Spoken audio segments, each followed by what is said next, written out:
Bonsoir à tous, bienvenue sur Watch et sur l'émission Le Studio Mobile, disponible un vendredi sur deux de 20h à 21h.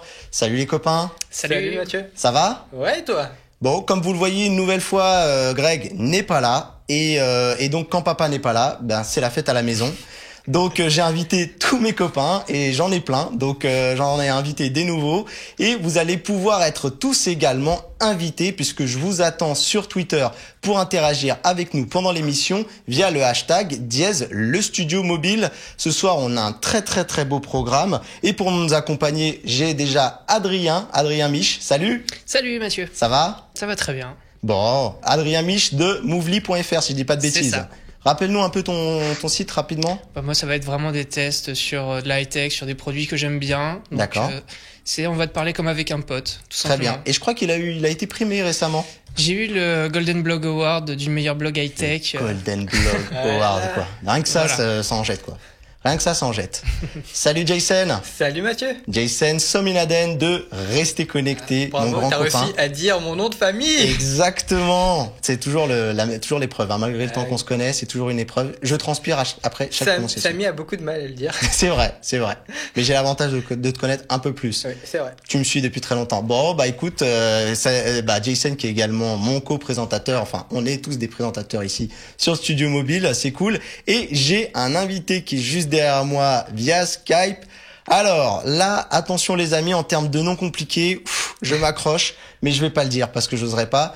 Donc Michael, moi je vais t'appeler Went et je te laisserai bien prononcer ton nom de famille. Salut Michael. C'est plus simple, salut tout le monde. C'est très simple, Kael Went, ça marche aussi. Kael Went, exactement. Voilà, c'est facile. Mais tu peux nous dire ton nom juste pour que les gens comprennent la douleur? Venslav. Non, ça va, c'est simple. Ouais, c'est vrai. C'est plus plus facile à dire qu'à écrire. Ouais, c'est vrai. T'as pas tort. Bon, et sinon, t'es youtubeur sur la chaîne donc Kael Went, qui est actuellement KLW, qui est en cours de renommage. Oui, KLW, merci Google. Je remercie d'ailleurs.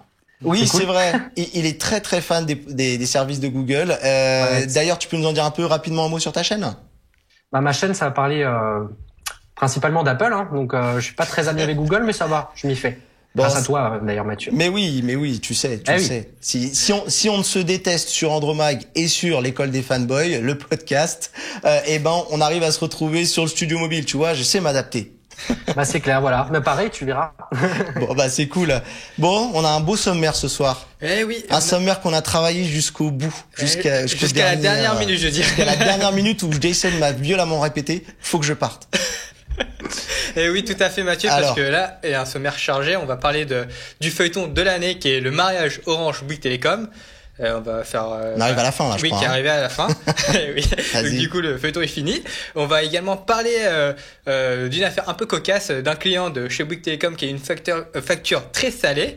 Et on va enchaîner avec la conférence de Microsoft, la Build, que tu vas nous rappeler. Tu vas nous dire les grosses annonces de cette conférence. Ouais. On va enchaîner encore avec Microsoft, qui a sorti une mise à jour récemment. Je vais vous faire un récapitulatif des nouveautés avec la rumeur concernant les nouveautés du côté smartphone chez Microsoft. Tu vas nous parler également de Android Studio, Mathieu. Ouais. Et aussi de l'iPhone SE, le nouvel iPhone, avec ses ventes qui sont un peu mitigées, mais bon, ça reste quand même du Apple, donc c'est plutôt des bons chiffres. Ouais, fais gaffe, parce que Kael surveille derrière. Oui. Je surveille de très près. Il va pas nous taper après. Et Benji en régie aussi.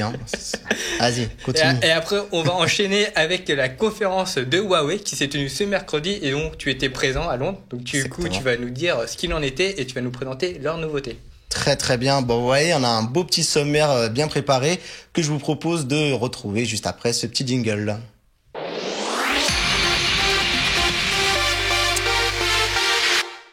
Alors, avant de commencer, je tiens quand même à rappeler que vous pouvez retrouver cette émission sur les portails vidéo Dailymotion et YouTube et également en podcast sur iTunes, en vidéo ou en audio, c'est comme vous voulez. Si vous faites un footing, vous êtes dans les bouchons, vous avez envie de nous écouter, c'est sur iTunes, donc n'hésitez pas surtout à aller vous servir, c'est gratuit. Donc Jason, on va attaquer le fameux mariage qui n'aura pas lieu. Oui, le fameux feuilleton de cette année qui nous a tenu. La mariée ne s'est pas présentée apparemment. Oui, c'est ça, tout à fait. Il y a pas eu de mariée. C'était digne d'un épisode de Dallas ou même des Feux de l'amour, j'ai envie de dire. Un mix des deux même. Un mix des deux, ouais, tout à fait. Parce que puisqu'au final, ça a été capoté. Il n'y a pas eu de mariage. Qu'est-ce qui s'est passé alors? L'annonce a été sortie le 1er avril. C'était pas un poisson pour une fois. Et donc du coup, Bouygues Telecom a annoncé qu'ils n'allaient pas poursuivre les pourparlers pour le rapprochement avec Orange. Il y a eu deux faits qui ont posé problème en fait. Le premier, c'est l'État qui a voulu essayer de donner le moins d'argent possible à Bouygues Telecom en leur disant que les actions Orange valaient 17 € à peu près, un peu plus de 17 €. Bouygues Telecom voulait les acheter pour un peu moins cher. Et donc du coup, ce petit premier point a posé un petit peu problème, mais surtout Bercy a voulu faire une clause de telle sorte que Martin Bouygues, donc le PDG de Bouygues Telecom, ne puisse pas rentrer à une certaine hauteur du capital et ne puisse pas revendre ses parts dans un délai de 10 ans. Donc du coup, il était bloqué avec ces parts-là et il pouvait pas donc du coup les revendre, ce qui lui posait problème. Et l'autre point qui est cette fois-ci imputable en fait à Free, c'est que l'opérateur voulait se désengager s'il n'avait pas 80% des antennes qui sont situées sur les bâtiments en hauteur et les toits terrasses. D'accord. Fait. Et donc du coup, Martin Bouygues a dit non, c'est un peu de trop. Ouais. Et donc du coup, comme on l'a expliqué en fait dans la dernière émission, ce mariage se fait en fait avec les trois opérateurs qui se répartiraient les trois. Diviserait, excusez-moi, la part de Bouygues Telecom en les trois structures en fait. Donc SFR aurait eu les clients BNU, les clients low cost, tandis que Free aurait récupéré les fréquences 4G, ainsi que certaines boutiques, et tandis qu'Orange aurait récupéré le gros des clients bien chers et tout ça. Donc, voilà. D'accord. Bon, bah écoutez, c'est vraiment une annonce un peu folle parce que il y a quelques semaines de ça, on était tous, on avait carrément acté le fait que ce rachat ait lieu. Et à la dernière minute, comme quoi, il faut vraiment patienter avant de se lancer dans des certitudes. Donc, bah, écoutez, pour l'instant, les choses en restent telles qu'elles sont. Peut-être que ça évoluera dans le futur. Pour l'instant, je pense que c'est tout bénef pour nous, consommateurs. Oui. On reste sur 4 opérateurs. Ouais, et du coup, c'est une très bonne chose. La guerre de prix peut continuer. D'accord. C'est bien.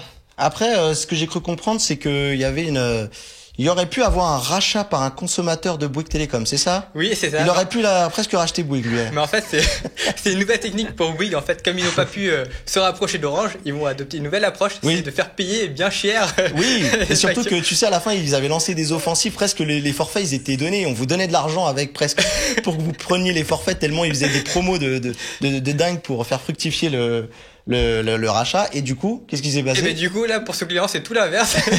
il a pas eu pour son argent justement puisqu'il s'est retrouvé avec une facture de 77 000 €. Je vous explique, en fait il était parti en vacances à l'étranger avec sa famille et il a voulu souhaiter la bonne année auprès de ses proches. Coûte cher la bonne année oui mais bon ça va encore, tu vois, il a envoyé quelques SMS mais surtout il a prêté son téléphone à sa fille qui a fait 26 gigaoctets de hors forfait à l'étranger.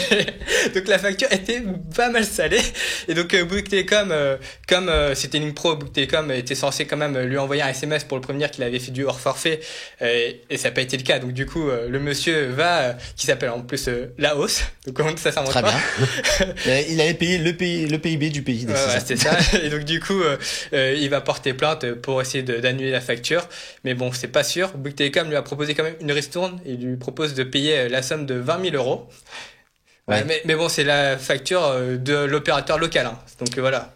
Ouais. Donc 20 000 € avec la TVA. Je crois que lui va bien regarder les futures offres. Et je crois qu'il va pas plus prêter son téléphone à sa fille quand il sera à l'étranger. Si ça se trouve, c'est elle qui a supprimé les SMS, tu sais, en disant non. Faut pas que mon père y voit ça. Je suis en train de faire 20 gigas de. Mais oui, 20 gigas quand même en 3 jours, faut le faire. Bon bah voilà, une histoire à suivre. Du coup, par rapport à ça, je me permets juste. Ouais, vas-y. A priori, Bouygues Telecom aurait dit que justement il y aurait plusieurs alertes par SMS qui auraient été envoyées à cette personne-là. Donc palliatif, c'était plutôt de la data en consommation, donc 50 mégaoctets. Première alerte, ensuite 250, 1 giga et 3 gigas. Donc il aurait été averti, a priori. Après, Donc, la fille qui a supprimé les preuves, tu vois. Je pense qu'elle a fait ça en douce, quoi. Adrien il a l'air d'avoir des infos, il a l'air de connaître la famille Larousse. Bon, et bah du coup, sur ce, et on lui souhaite quand même un bon dénouement. Ah oui, j'ai envie de lui dire. Et je vous propose qu'on passe à la suite et qu'on passe aux annonces de Microsoft. Microsoft qui a fait une conférence, c'était il y a une semaine ou deux peut-être, ouais, c'est ça, à peu près.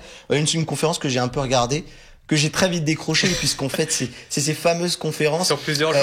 Oui, où il y a peut-être 5% de la conférence où on parle de choses grand public et après ça part dans des lignes de code, c'est pour les développeurs. C'est vrai. La Microsoft Build, si vous voulez, c'est un peu l'équivalent de la Google I.O. pour Google et de la Apple WDC. Oui, et dans ma tête, vous savez, c'était carré tout ça. Mais au moment de le sortir, voilà, la WWDC,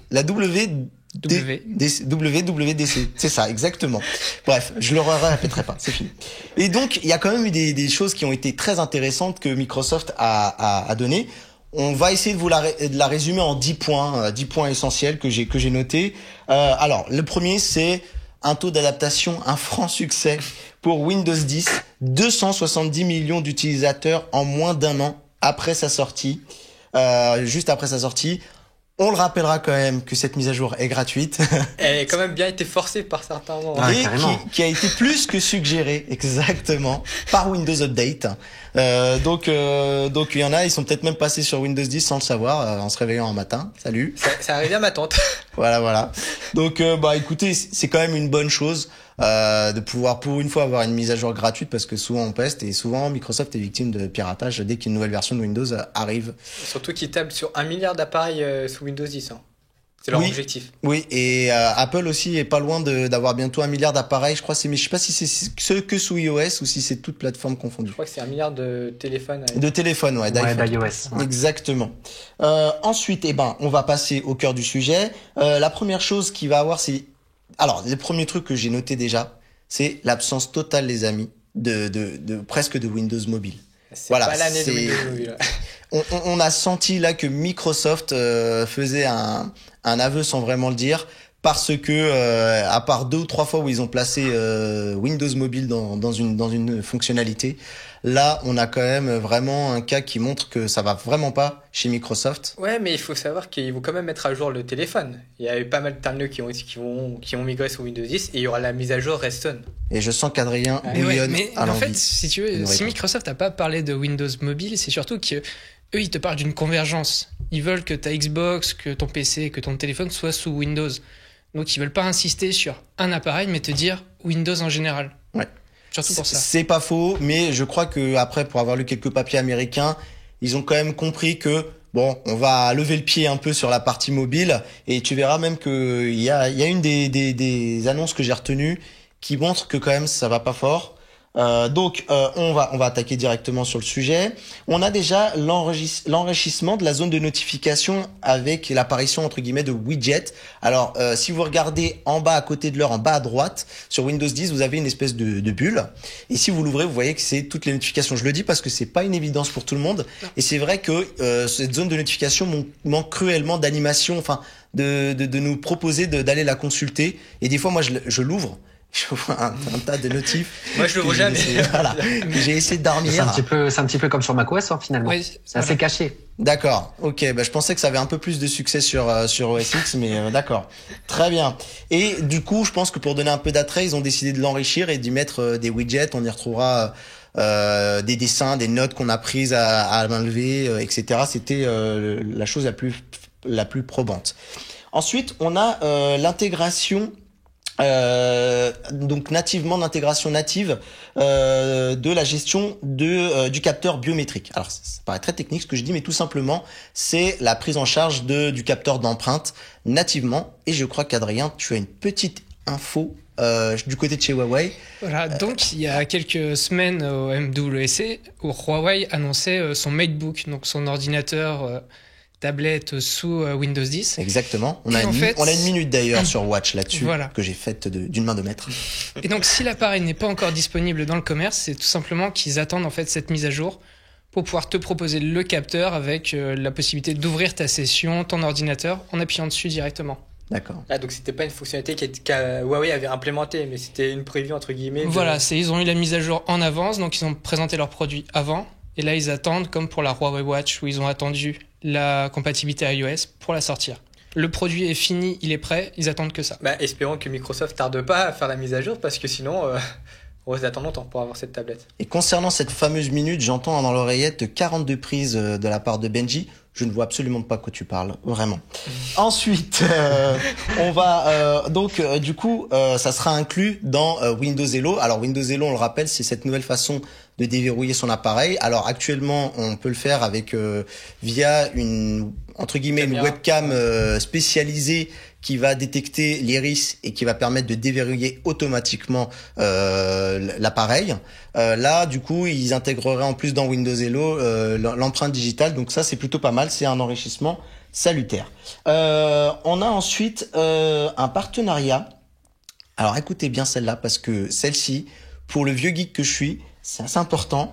Un partenariat avec Canonical. Alors Canonical, je vais vous dire rapidement qui c'est. C'est une société qui fait une des distributions Linux les plus populaires, Ubuntu, et donc qui sont vraiment deux univers également qui se chamaillent. Alors on sait qu'il y a souvent une guerre entre OS X et Windows, mais je vous promets que Microsoft n'a pas qu'un seul ennemi. Ils ont aussi Linux, et dans ce cas-là, bientôt, vous savez quoi, ils ont réussi à s'entendre, et on va pouvoir passer des commandes Linux sur Windows 10. Alors ça, c'est vraiment quelque chose qu'on n'aurait pas pu dire il y a peut-être encore cela 5 ans en arrière. Et là, c'est très très très intéressant de voir ce rapprochement entre le monde open source de Linux et le monde, l'univers de Microsoft. Et en gros, à quoi ça va servir concrètement ? Les développeurs vont pouvoir se servir des outils de développement à disposition qui sont plutôt orientés Linux et vont pouvoir les intégrer dans Windows. Donc, je pense que ça peut être une très très bonne chose. Moi, je vois bien même, pourquoi pas, des applications Linux tournées à terme sur Windows 10, ce qui viendra enrichir parce que eux, ils ont tout aussi. Ça fait longtemps que Linux a une philosophie un peu comme ce qu'on a sur OS X et sur nos appareils mobiles, c'est-à-dire un store avec la possibilité de télécharger plein d'applis. Et du coup, si ça peut venir enrichir le Windows Store, moi je suis pour. Je sais pas ce que vous en pensez. Ça fait tout bénef. Hein. Ça marche très bien, mais tout bénef. Avoir les outils que tu vas pouvoir faire, parce que là, le bash qu'ils ont annoncé, c'est que pour les développeurs, d'une part. Donc, il faut que tu mettes ton Windows en mode développeur pour pouvoir télécharger l'application. Donc, à voir s'ils vont s'ouvrir vraiment au grand public pour s'essayer à la programmation, par exemple. Oui. Là, après, on sait que c'est des choses qui sont faciles à mettre en place quand on a envie de s'y mettre. Après, si tu veux vraiment développer pour le grand public, il y a des outils sur Windows qui te permettent de développer rapidement. Oui, tout à fait. Mais je pense que cette ouverture d'esprit, ça déjà marque un grand pas dans l'informatique, dans l'histoire de l'informatique. C'est vraiment, surtout pour éviter la fuite des développeurs, parce qu'ils viennent de plus en plus sur les plateformes comme Linux. Donc, voilà. Et donc là, on va vous parler vite fait de Windows Inc. Alors Windows Inc, on a une petite vidéo. En gros, l'idée c'est quoi ? C'est que Microsoft a si vous voulez, rendu intelligent un peu le gribouillage ou la prise de notes rapide. Et du coup, c'est cette nouvelle technologie dont il parle. Par exemple, je vous donne. Alors lui, ce gars-là était exceptionnel. Il a un chapeau. Mais il était très très bon. Il m'a rappelé un peu, vous savez, Windows. Non, Steve Albert. Monsieur Panet là, Poisson Panet là. À la conférence de Microsoft qui a présenté la Surface Book, le mec qui était totalement excité.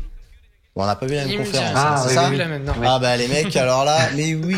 Alors bref, je sais de quoi je parle. Si vous avez vu la conférence où ils ont présenté la Surface 4 et la Surface Book, il y avait ce mec complètement génial qui était survitaminé. Et lui, c'était pareil. On aurait vraiment dit un vendeur de supermarché et tout. Le gars a acheté mon produit qu'il est bon.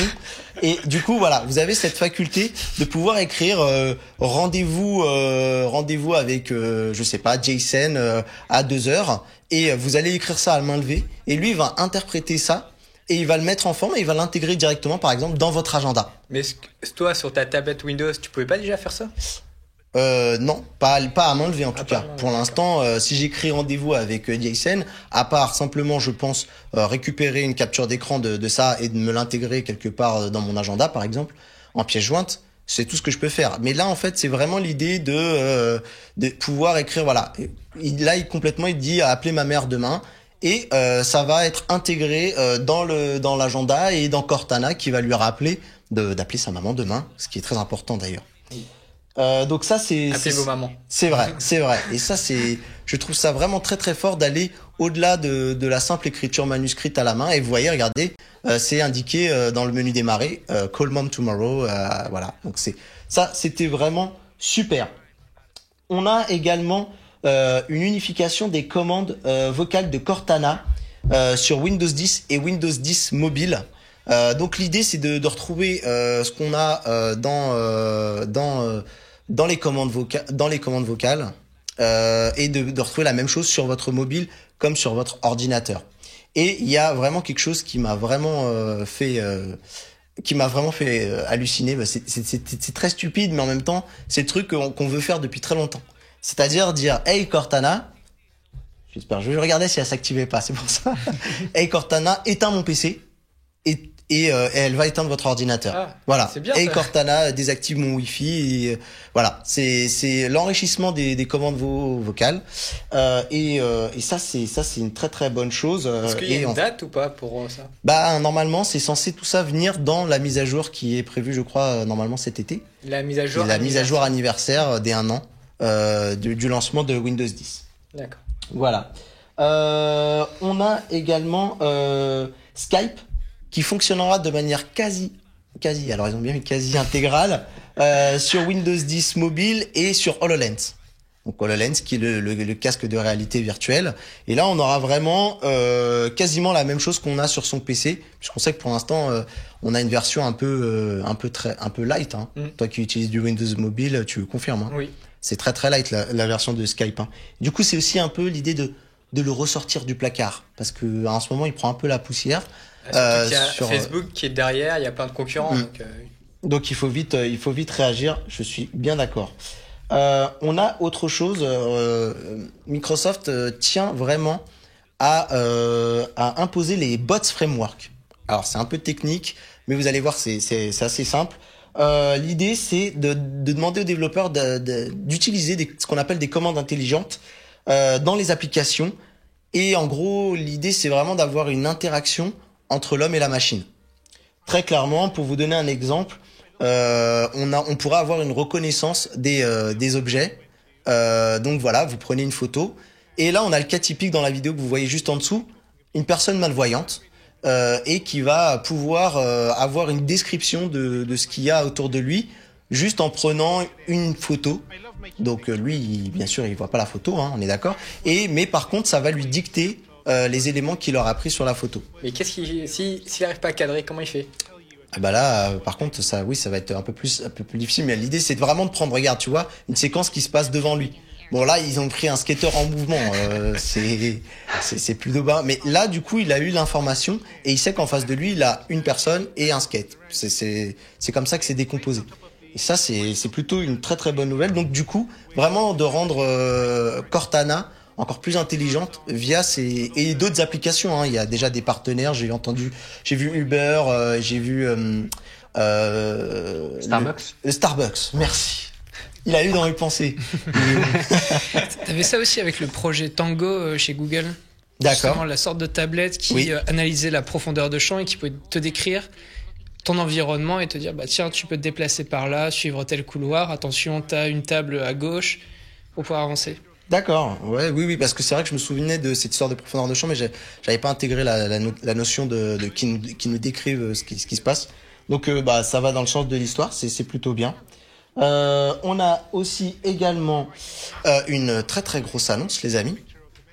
HoloLens, vous savez, le fameux fantasme, celui qui nous a tous fait bondir de notre chaise quand on a vu ce fameux casque de réalité augmentée, même je dirais, puisque l'idée c'est vraiment de superposer ce qu'on voit à travers des lunettes et ce qu'on voit dans notre environnement. Par exemple, on peut intégrer un appel Skype dans son salon, dans son environnement, etc. Vous savez quoi?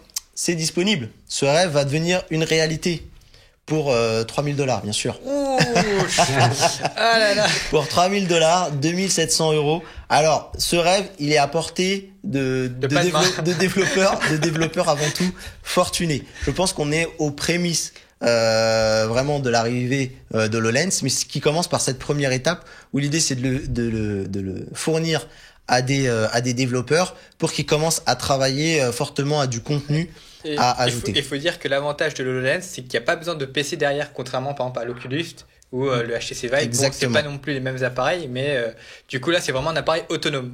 Ouais, exactement. Et puis bah voilà, l'annonce.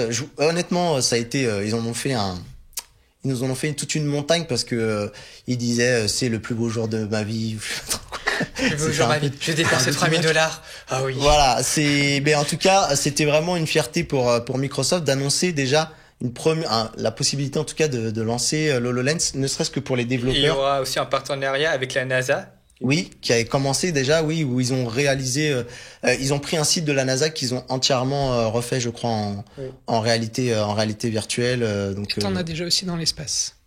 Ah, d'accord. Les astronautes ont déjà un HoloLens dans leur navette. D'accord. Donc l'idée, je pense que c'est de matérialiser ce qu'ils voient et ce qu'ils vivent au quotidien. Là, c'est vraiment pour plaire aux entreprises en fait, avec ce partenariat prestigieux avec la NASA aussi. Ouais.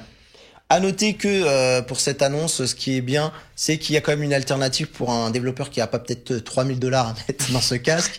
C'est la possibilité d'utiliser un émulateur, tout simplement, sur sa machine, donc de reproduire un peu le fonctionnement de l'HoloLens sur une machine pour pouvoir travailler dessus. Donc ça, je trouve que c'est une excellente nouvelle et ça donnera aussi un coup d'accélérateur peut-être à la plateforme. Et l'émulateur est gratuit ou il sera payant ? Alors là, tu m'as posé une question d'une info que je n'ai pas. Ah. Donc rappelle-moi que quand on est tous les deux de pas poser des questions pièges. Non, bah honnêtement, on n'a pas l'info, ils ont pas donné l'info. Bah, espérons qu'il coûte pas $3 000 s'il est payant. Oui, effectivement. Mais c'est une bonne question, mais je pense que l'idée de faire de l'émulateur principalement, l'idée était là. HoloLens, ça vous qu'est-ce que c'est carrément génial. C'est génial comme plateforme. Ouais, toi par contre, c'est du Windows c'est du Microsoft. Attention. C'est le seul problème, en fait. C'est le seul défaut que je lui trouve, finalement, à l'HoloLens. Voilà. C'est vrai. D'accord. Il est mauvais. Ah, parce que pour le coup, je veux pas faire mon troller parce que je suis en studio mobile, mais Apple, on les attend encore là-dessus. Le marché, je pense, n'est pas prêt, tout simplement. On attend de voir comment ça va se passer. Mais c'est vrai que Microsoft innove vraiment beaucoup. Et je trouve qu'il y a un intérêt qui est vraiment colossal, surtout dans le domaine de la médecine. J'ai cru voir passer quelques infos. C'est vraiment génial, quoi. Oui, il y a plein d'applications, en tout cas, qui commencent. Pour l'instant, ce qu'on voit, c'est, ils essayent de nous vendre du divertissement, mais on voit que pour l'instant, le véritable intérêt, c'est tout ce qui est au niveau santé, au niveau espace, etc. C'est vraiment professionnel, aussi, ouais. C'est très orienté pro. Toi, du coup, Adrien aussi, t'attends vraiment de le tester? Ouais, voilà, je l'attends. D'accord. J'ai vu la holoportation. Je sais pas si tu as vu ça aussi. C'est un peu la téléportation, mais avec un HoloLens. Donc, tu as des caméras qui vont filmer une personne, et toi, dans ton casque, tu vas avoir l'impression qu'elle est juste là devant toi. D'accord. Donc, un concept vraiment très, très intéressant. Et puis aussi, voilà, t'es pas enfermé dans un monde, mais tu vas augmenter ton environnement avec des écrans que tu vas pouvoir poser un peu n'importe où et continuer à marcher dans le monde réel. Eh ben, on va commencer déjà par aussi saluer les gens qui nous regardent et qui interagissent avec nous sur Twitter. On les a un petit peu oubliés.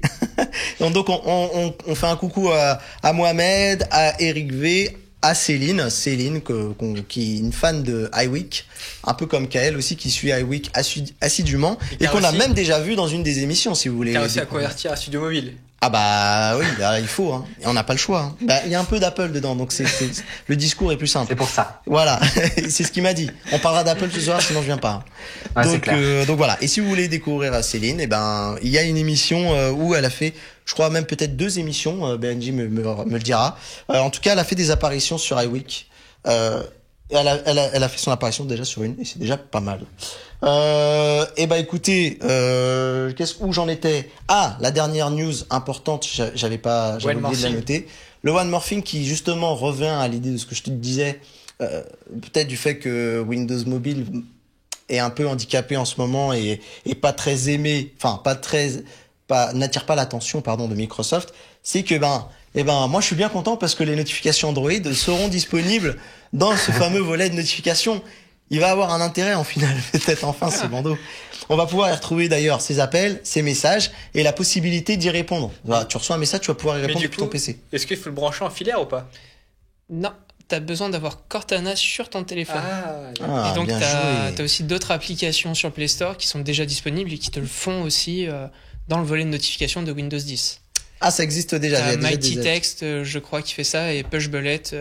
Ah oui, Push Bullet, c'est pour les SMS, non? SMS et appel. Et appel, ouais. Oui, d'accord. Et Push Bullet, mais qui avant marchait via des plugins, surtout sur les navigateurs. Plugins sur le navigateur. Et là, ils ont intégré via le bar. Super, bah voilà. Mais c'est payant maintenant. Alors que Cortana sera gratuit, donc à voir si tu préfères payer pour avoir tes SMS et en envoyer ou. Bah après, ça va être un peu la bagarre entre Google Now, pour ceux qui l'utilisent, et Cortana. Il va falloir choisir son camp, j'ai l'impression. Et après, sur Android, Cortana, je pense pas qu'il sera aussi poussé intégration que sur Google Now, qu'avec Google Now. Bah t'as Cyanogen qui l'intègre maintenant par défaut. Oui, mais ils ont fait une ROM, enfin, ils ont développé leur système d'exploitation de telle sorte que Cortana soit profondément installé. Non, on voit bien qu'il y a eu un revirement de situation en termes de stratégie par rapport à Microsoft et que on voit qu'ils ont compris que la guerre du mobile va être très très dure pour eux et que du coup, à essayer de convaincre les gens de passer sous Windows 10 mobile, c'est plutôt de marquer leur présence sur les autres plateformes. On peut le rappeler, hein. Il y a Office qui est disponible sur toutes les plateformes. Il y a Bing. Il y a D'accord. Il a bien travaillé son sujet en profondeur, hein, magnifique, hein, parce que moi celui-là, pour le coup, Bing, on le rappelle, hein, c'est le moteur de recherche de Microsoft, oui. Qui doit avoir 3% de part de marché à peu près. Exactement. Du coup, on a également maintenant Cortana qui fait son apparition. Est-ce qu'on sait si Cortana est sur iOS déjà? Non, pas encore. D'accord, ok. Et ben vous savez quoi, ces fameuses notifications, et ben il y aura pas non plus les notifications d'iOS d'intégrer à cause, d'après ce qui se dit, c'est que la restriction au niveau iOS d'Apple, voilà, c'est trop fermé, donc comme toujours. Il laisse pas.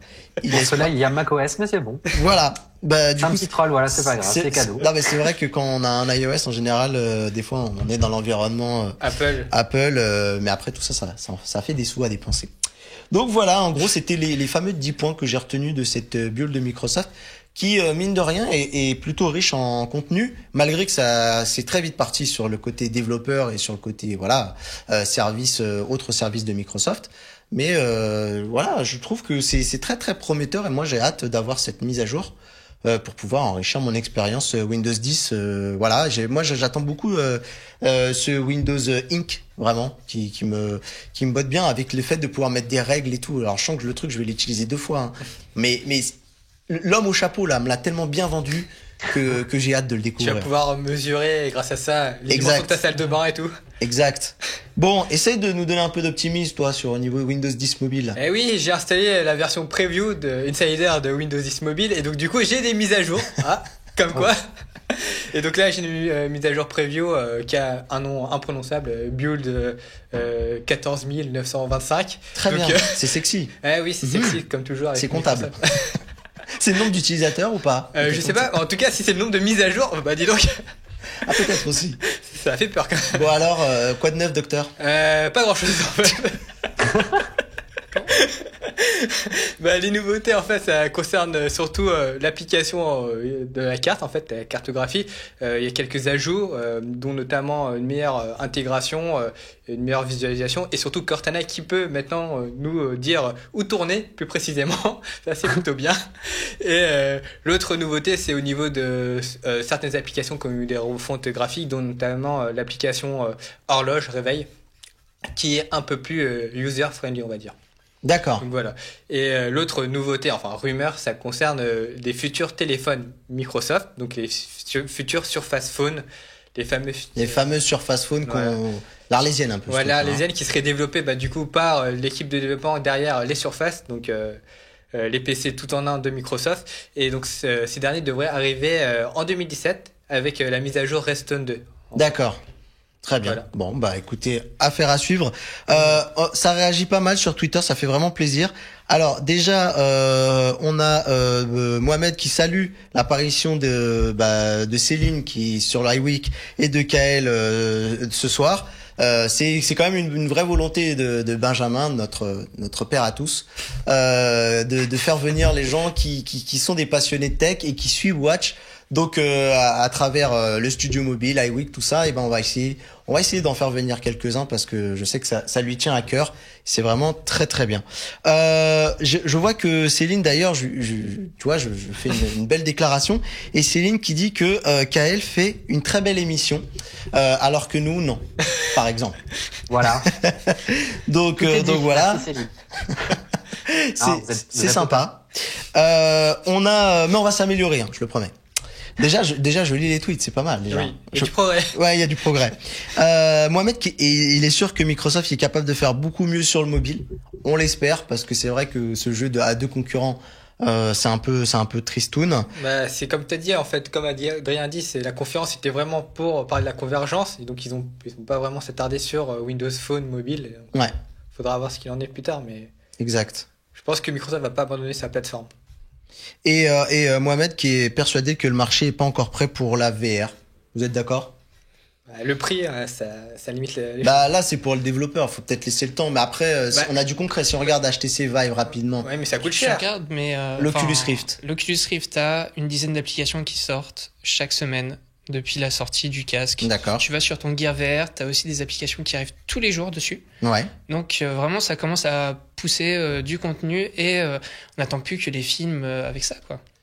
Ouais. Mais après, faut voir si la sauce prend, parce que on se rappelle. Et on a Sony qui arrivera et qui sera sans doute bien plus accessible avec un prix quand même à 400 €. Ça reste cher, mais ça reste quand même.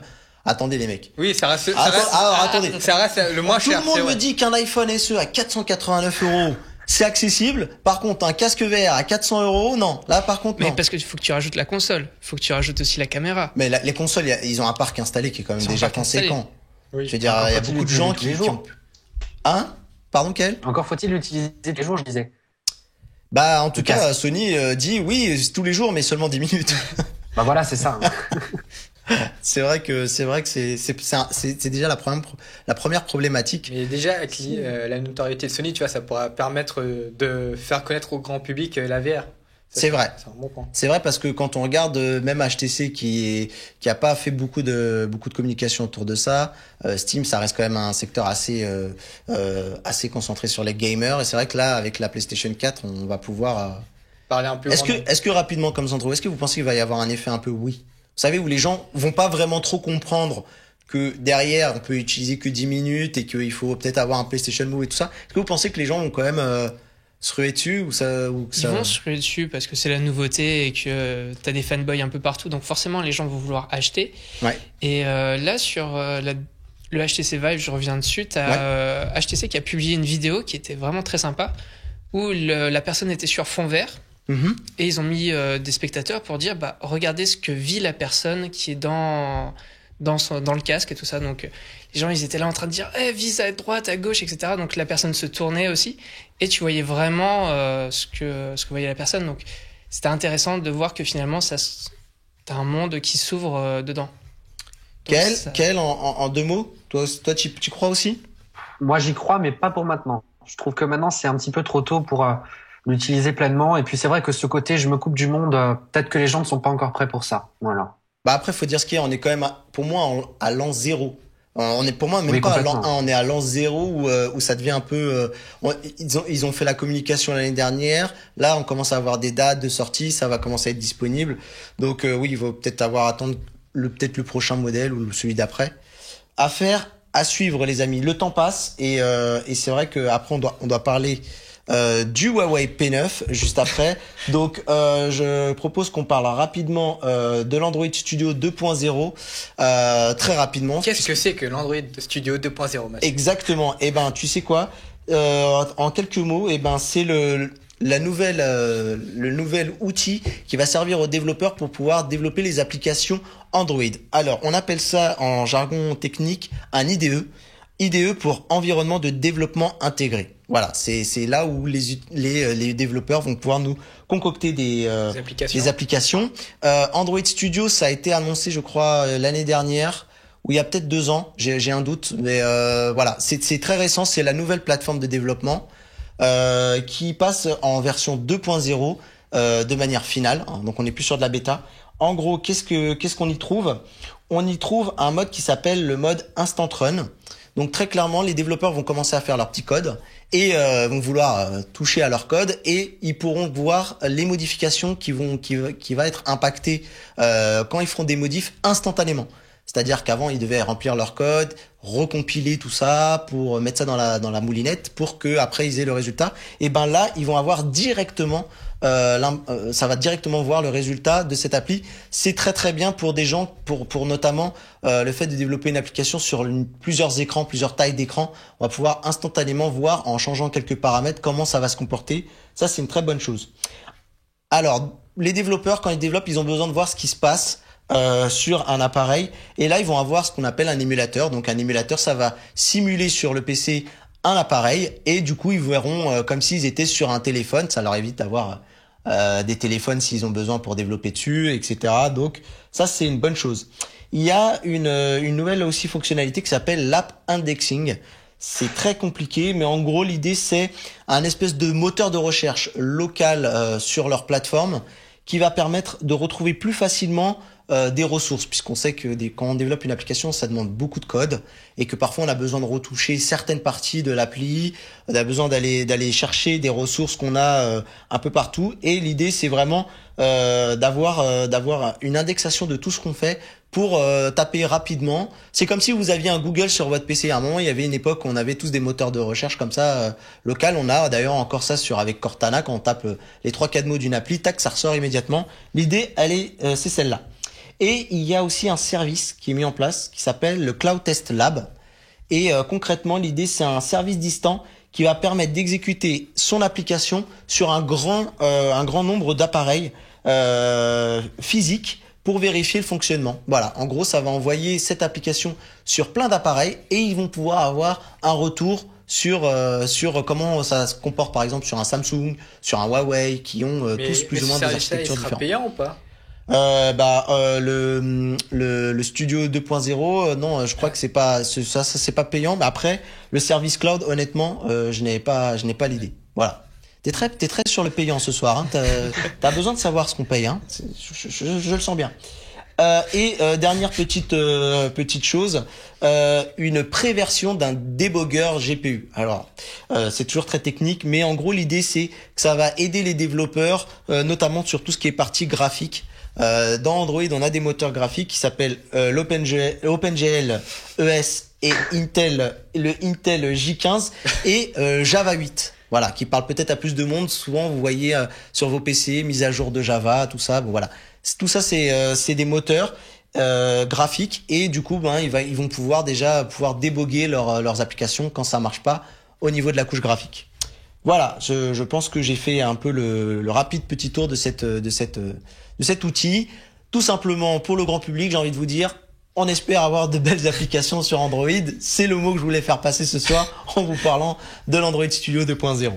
Parlons maintenant très rapidement de l'iPhone SE au niveau des news. Alors, parce qu'il y a des premières news qui sont sorties. Apparemment, sur les 3 premiers jours de vente, Apple aurait capturé 0,1% du marché avec l'iPhone SE. On a des petits graphiques qui vous montrent un peu comment tout ça s'est réparti. Et en gros, l'idée, c'est de dire que c'est l'iPhone qui a fait la moins grande percée sur les 3 premiers jours. Bon, après, on le sait. Par exemple, on voit que l'iPhone 6 Plus, il a pris 0,3 et que l'iPhone 6 en a pris 2% sur 3 premiers jours. Ce qui est quand même pas mal. Bon, après, on est d'accord, c'est pas un flagship. Ah non, carrément pas. On est d'accord. Ça vise un public assez particulier, concrètement. Exactement. Et je pense que c'est pas parce que les gens ont des iPhone 5S qu'ils vont forcément passer à l'SE s'ils sont contents de leur 5S qui pourrait fonctionner encore très bien. Ouais, tout à fait. C'est plutôt, je pense, pour les personnes qui veulent vraiment avoir un smartphone au goût du jour en termes de performance, mais qui veulent pas avoir le compromis de est-ce que je dois prendre un écran plus grand pour avoir une performance qui colle à ce qu'on fait aujourd'hui, quoi. D'accord. Ok. On va rapidement passer parce qu'il faut vraiment qu'on accélère. L'iPhone SE, et c'est le modèle le moins cher qui a été produit depuis l'existence de l'iPhone. On parle de 140 € globalement pour un iPhone 16 Go et de 170 € pour un modèle 64 Go. J'ai envie de vous dire, en étant mauvaise langue, qu'en termes de R&D, il n'y a pas eu besoin de dépenser grand-chose. Et en termes de design non plus. En termes de communication, pour le moment, on n'a pas énormément non plus de pub pour cet iPhone SE. Bon, alors 489 €, ça les vaut toujours ou pas? Faut préciser que c'est les coûts de revient. Donc du coup, il y a pas la R&D, il y a pas le marketing aussi, parce qu'Apple est mise. Pour l'instant, marketing, j'en ai pas vu beaucoup. À part à la conférence, j'en ai pas vu beaucoup. Ah, ça va arriver. R&D, ils ont été rechercher un boîtier d'iPhone 5, donc et ils ont repris des composants de l'iPhone 6. C'est vrai. 6S, pardon. Kael. Mais c'est du bon matos, hein. Je voulais juste te dire par rapport à ça que l'iPhone 6S, c'est un coût de fabrication, je crois, de $250, un truc dans le genre. Exact. Donc si on compare, je pense que la marge est beaucoup plus importante sur un iPhone 6S qui démarre à 750 € que sur un SE. Donc ça va. Je trouve que c'est encore correct pour du Apple. Très bien. J'aime bien. C'est du correct pour du Apple. Pour du Apple, je précise bien. Je ne m'étendrai pas trop sur le sujet de peur de faire un école des fanboys sur le studio mobile de ce soir. J'attends vos réactions. Je reviendrai peut-être rapidement dessus. On va avancer, mais je reviendrai peut-être rapidement sur vos petites réactions si j'ai le temps. Dites-moi vous si vous pensez plutôt comme Kael ou plutôt comme moi qui s'en mettent un peu trop les poches sur celui-là. Je vous propose de faire un rapide petit jingle pour vous parler enfin du P9.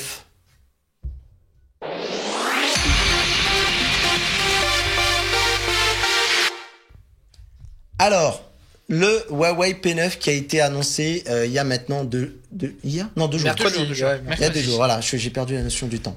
Donc, c'est décalage horaire, ouais. Le jet lag d'une heure. On était à Londres pour vivre un peu la conférence. Et voir un peu, voir la nouvelle annonce qui était déjà un petit peu leakée de partout. Un rapide mot sur la conférence, parce que j'ai beaucoup parlé, Adrien, dis-nous tout. Bah écoute, c'était marrant parce que déjà quand tu rentrais, en fait, t'avais 2 entrées sur les côtés, une colorée, un tunnel, et de l'autre côté un tunnel aussi blanc, donc pour rappeler les 2 capteurs qu'ils allaient présenter. À l'intérieur, t'avais du Huawei, t'avais du Leica, donc tu savais que tout ce qui avait été dit sur Internet, c'était ça, quoi. Mm-hmm. Donc la conférence s'est bien passée, on nous a présenté le produit avec 6 coloris. Ensuite on nous a fait, surprise, on vous met un P9 Plus avec des capacités en plus. Et puis on vous met un Talkband B3 en plus aussi, sauf que lui on n'a pas de disponibilité, on n'a pas de prix, on n'a rien. Mais en plus ils l'ont vraiment balancé. Ils l'ont balancé à la fin, voilà. La conférence était sympa, on a eu des photographes qui ont essayé le produit, donc qui font des super belles photos par rapport à nous. Mais qu'est-ce qu'on a eu des photographes, un balai de photographes. Ils en ont sorti au moins 5 ou 6 qui venaient raconter comment ils faisaient des photos. Pour ensuite finir sur Henri Calville. Ah, donc qui est ce monsieur? Parce que moi, tu sais quoi, tu le connais pas, ce monsieur? Si, on le connaît, mais moi je connais. On le connaît sous un autre nom. Son nom, j'ai dû rechercher sur le coup. C'est Clark Kent, c'est ça? Clark Kent, Superman. Voilà, et oui. Et qu'est-ce qu'il venait faire là? Alors lui, avec Scarlett Johansson, sont les égéries du Huawei P9. Bah dis donc. Voilà. Donc Huawei continue une communication assez. C'est luxueuse, vraiment avec du style. Il monte en gamme comme toujours. Il continue de monter en gamme. Les P9 qu'on a justement ici, et vous savez quoi? Comme on fait les choses bien sur Studio Mobile, on a les 2 versions blanc et noir. Donc voilà, l'appareil qui est ici, c'est celui d'ailleurs d'Adrien. On va peut-être commencer un petit peu sur la fiche technique rapidement de ce iPhone, de ce P9. De ce P9. Je sens que je vais me faire troller moi sur Twitter. Ça va être très très beau. Alors en gros, on a un écran de 5,2 pouces déjà ici. Donc pour la version P9 qui est là, pour le P9 Plus, on est sur du 5,5 pouces. Je vois en fait juste ici, vous voyez derrière déjà des premières des clichés que j'ai pris. Donc ça, c'est moi qui les ai pris avec le P9. On a un écran Full HD. On a 32 Go ou 64 Go de stockage. Il n'y a pas de 16 Go. J'ai pas vu passer ça. On a à l'intérieur un e-silicone Kirin 955. Alors sous ce nom barbare, c'est en gros la puce qui est le processeur et la partie graphique de ce Mate 8, de ce P9 pardon, et qui reprend justement la fiche technique du Mate 8. On a 3 Go de RAM et une version aussi qui sera peut-être un jour disponible en version 4 Go de RAM uniquement sur la version 64 Go de stockage. On a une batterie de 3000 mAh pour le P9 et 3400 mAh pour le P9 Plus pardon. Le tout est sous Android 6 Marshmallow. Et on a pour au niveau des particularités, voilà ce qui en gros le distingue des autres, c'est ces fameux capteurs à l'arrière que je vais vous montrer ici. Oh voilà, des scènes magnifiques. Les capteurs ici à l'arrière, des capteurs qui viennent bien entendu de chez Sony. Et Leica, donc une société qui est connue dans le monde de la photo, mais qui est aussi avant tout un opticien, qui fait des verres en tout cas, et qui a produit les lentilles qui sont intégrées dans les capteurs. Donc on a le capteur, dessus on a 6 lentilles produites par Leica. Et en gros, donc on a 2 fois 6 lentilles, puisqu'on a 2 capteurs. 2 capteurs de 12 mégapixels. Et en gros, ils interviennent aussi sur la partie traitement de la photo, puisque à l'intérieur, quand vous prenez une photo, il y a tout un traitement qui se fait sur une puce qu'on appelle l'ISP. Et en gros, Leica y ajoute également son savoir-faire. On m'a dit que c'était un partenariat qui serait sur du long terme avec Huawei. C'est ce que Huawei m'a dit. Hein. Après, je me souviens de Rico qui m'avait dit qu'il ferait un gros partenariat aussi avec Nvidia. Et l'histoire a fait que ça a duré même pas l'espace. Il faut dire aussi, Mathieu, le capteur, il y a un capteur noir et blanc. Photo. Exactement. Et là, on peut voir une photo. Exactement. On va parler justement des particularités de ce capteur. Toi qui l'as un peu plus utilisé que moi. Est-ce que tu peux nous en dire ce que t'en penses, Là, sur l'interface, en fait, tu retrouves la même que sur un Leica sur les nouvelles générations. Ce qu'ils appelaient le Leica Experience pendant la conférence. C'est ça. Donc, une interface Leica pour prendre des photos, donc tu vas retrouver vraiment les différents modes du téléphone simple avec la petite police d'écriture Leica et tout ça. T'as d'un côté, soit tu vas le faire en couleur, soit avec le monochrome, qui est aussi très sympa, et tu as le petit flou aussi. Flou artistique, voilà.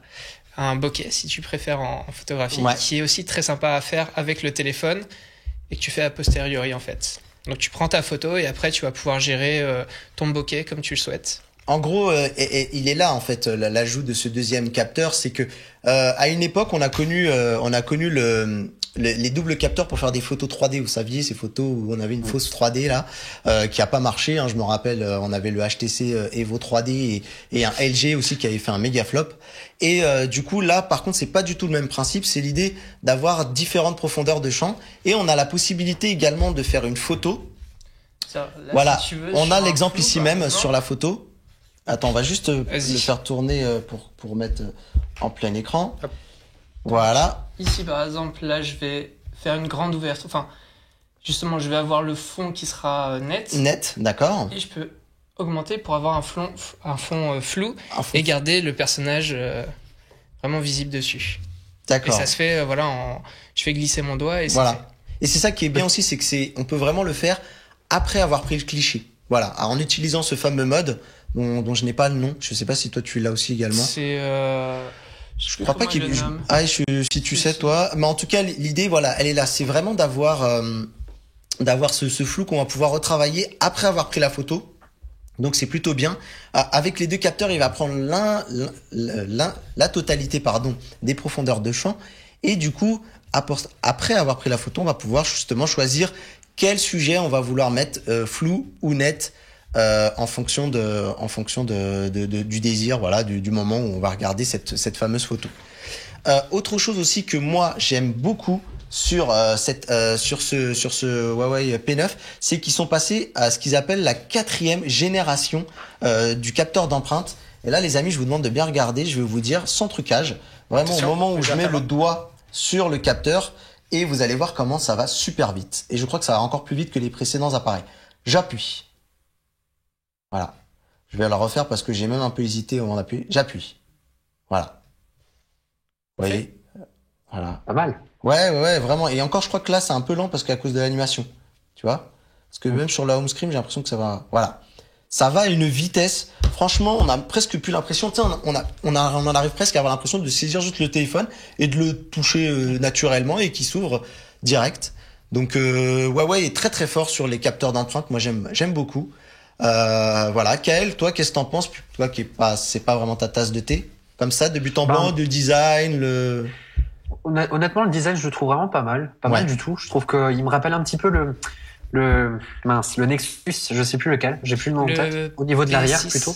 Le Nexus 6P. 6P, ouais. 6P, voilà. Le dernier qui est fait par Huawei aussi. l'idée d'avoir ces 2 capteurs, c'est vraiment quelque chose qui change. Ouais. Et je pense que Huawei sait tirer son épingle du jeu. Hein, donc, mais tu penses que toi, ça pourrait te convaincre parce qu'en fait, c'est aussi la question qu'on se posait. Parce qu'au final, ces capteurs avec les flous et même tous les photos qu'ils ont mis en avant avec des filtres et tout ça faisait très Instagram en fait. Est-ce que vous pensez que c'est un vrai argument qui peut se convaincre un large public ou ça va vraiment être dédié à des gens Moi, je pense que si la qualité suit derrière, ça peut être un argument. Par contre, si c'est que de la retouche, je pense que ça va être un effet de mode et que tout le monde s'en lassera au bout d'un moment. Donc. D'accord. Toi, qui l'as utilisé un petit peu plus, Adrien, dis-moi en quelques mots. Alors, qu'est-ce que tu as trouvé, les forces, les faiblesses? Si tu veux, sur un téléphone, moi, ce que je recherche, c'est avant tout une batterie. Ouais. Parce que jouer à des jeux vidéo, c'est pas le truc essentiel. Donc, enfin, on est à 3000 là. Alors 3000. Donc là, il tient très bien. Je dois être à 50%, mais j'ai pas trop forcé dessus. Ouais. Et c'est surtout le côté photo qui m'intéresse. Et dessus, je suis un petit peu mitigé, tu vois. J'ai préféré le S7 sur la basse luminosité, alors que sur la conférence, ils ont insisté comme quoi ils étaient meilleurs que le S7, meilleurs que le 6S. Mais c'est souvent ça avec Huawei, hein. On a vraiment des grosses... Et dessus, j'attends vraiment, si tu veux, de l'utiliser encore un petit peu plus, parce que là, ça fait juste 2 jours qu'on l'a, donc... J'attends de faire un petit peu plus de photos. Et surtout qu'il est. Je suis content pour le moment. Il n'est pas encore finalisé. Il peut y avoir des mises à jour. Alors là, les produits qu'on a, c'est des produits de pré-série. Hein. On est au-delà du prototype, mais on va recevoir sans doute des mises à jour. Nous, on a découvert un petit bug un peu embêtant pour le moment. C'est que sur la version noire, dans les paramètres, on a un blanc qui est un peu rosé pour le moment. Et sur la version blanche ici du téléphone, on a un manque de luminosité qui est par rapport au noir. Donc Adrien qui avait eu un noir et il s'était plaint d'avoir un blanc un peu trop rosé, il avait réussi à se faire échanger et du coup quand on a regardé, on a fait les comparatifs, on s'est rendu compte que ça pêchait au niveau de la luminosité. On espère que c'est seulement un problème de mise à jour et que ça va aller. En termes du prix, moi j'ai oublié de les noter. On est à 549 € pour la version 32 Go. Ouais, avec extension micro SD qu'on va pouvoir. SD ou double SIM. Ouais. Et pour la version P9+, tu passes à donc 649 € ou 699 € pour la version 64 Go. Voilà, le P9+ qui pour l'instant, je crois, il avait aussi sa date, hein, mais il arrivera un peu après. Il arrivera un petit peu après cet été. Le P9 arrive dans un mois, il disait. Mois de juin. Non, enfin P9 mai et P9+ au mois de juin. C'est pas le 16 qui sort, le 16 avril? Oui, c'est ça, c'est le 16 avril exactement. Non, le 16 mois de mai. Le 16 mai. Ouais, mois de mai, pardon, le 16. Ouais, mais je crois que c'est le 16, je me rappelle du 16. Exactement. Donc voilà, c'est plutôt bien. J'ai vu aussi, je l'ai pas dit, mais au niveau de l'appareil photo, on a aussi l'autofocus laser. C'est rapide pour toi, ça te semble bien? C'est rapide et on a 3 niveaux de précision dessus. Donc tu as l'autofocus sur la profondeur de champ. On a un autofocus qui est aussi sur autre chose. Je me souviens plus sur quoi, mais on a 3 niveaux de précision sur l'autofocus qui fait que il va capter plus d'informations pour pouvoir après gérer ce fameux flou. Très bien. Et sur ces belles paroles, on va vous quitter. On en parlera peut-être encore sur Andromaque du P9. Merci Adrien d'être venu. Merci Mathieu. Merci Kael. Merci, un grand merci à vous tous. On te fera revenir promis quand on aura les produits d'Apple sous la main. Avec un grand plaisir. Parce que là, on sait que tu auras matière à parler encore plus. Sur ce, les amis, on se dit à très bientôt pour un prochain Studio Mobile dans 2 semaines. Et puis, Jason, merci aussi. Merci à toi aussi. Et puis, pour de nouvelles aventures avec Microsoft. Et puis, on se dit à très bientôt. Restez connectés sur les programmes de Watch. Ciao. Bye bye, les amis. Bye. Ciao.